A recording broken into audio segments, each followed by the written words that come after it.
Bravo's Real Housewives series is well known for its cast members' many on-screen catfights, but one of the show's strangest battles, it's a legal battle behind the scenes. It just took a very odd medical turn. In 2015, former Real Housewives of Miami star Joanna Krupa sued Real Housewives of Beverly Hills star Brandi Glanville after the latter claimed in a TV interview that Krupa had had an affair with a former co-star's then-husband and that he had told her that Krupa's private parts had a foul odor.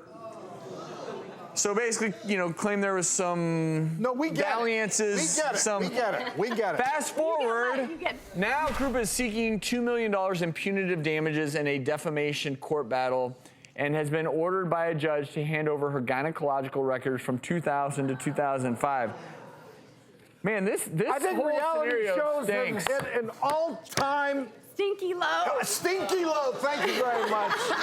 When you say a foul odor, women obviously are all very unique, and the judgment of odor is very unique. One person may... It's very subjective. But the fact that if it is true, if her gynecologic records support the fact that she's got some stinkiness going on. Right. So it's true, but still it's such an egregious violation of her privacy that I... Because you're right. So, and I want to bring in Robin Sax, an attorney, to get a legal opinion on this, because, Robin, this lawsuit... Does it pass the smell test? Does it pass the smell test?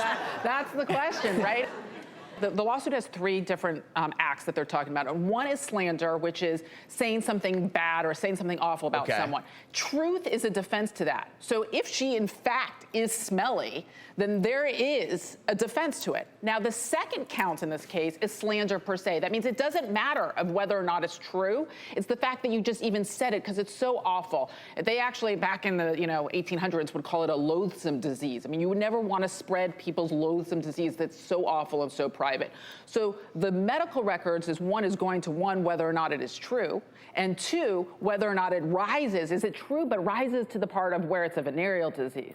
So, Robin, if it is true, but it's not a venereal disease, then does she still have a case? That's when the smell test comes in. And that's when we have to sit here and we're going to hope that jurors are going to be able to decipher. But I'll tell you... Would they ever have a scenario where they pass around panties to either a smell expert or the...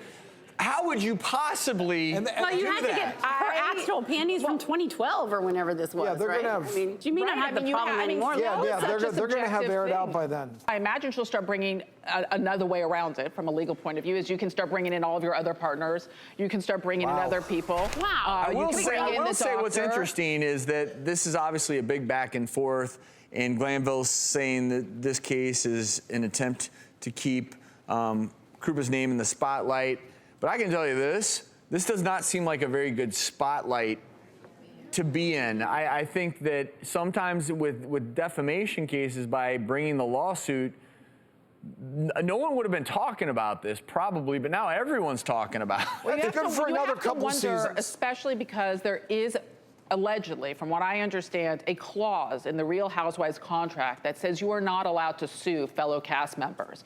So in addition to the gynecological records that got released, there was also a request for that contract. So I imagine you're going to see a legal battle first where you're going to have a fight of whether this case can even happen. Well, but that's like a get-out-of-jail-free card, that if you have this clause, that means you can slander your fellow. I don't like you, but that is a requirement in some ways with certain reality series where we know that the more grandiose a statement, the more viewers, the easier it is to tease the upcoming show, that they are often pushed to say these very extreme things.